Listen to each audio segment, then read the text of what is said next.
Hello everyone. I was curious what would happen if I put my Nintendo 3DS XL into the microwave. So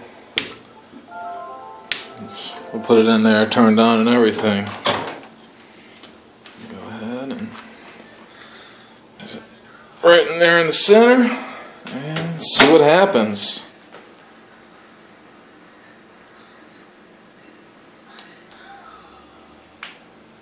Oh boy. Alright, let's take it out there.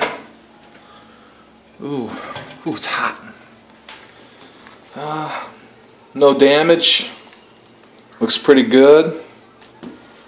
Held up really well. So, it's definitely safe to put your 3DS into the microwave.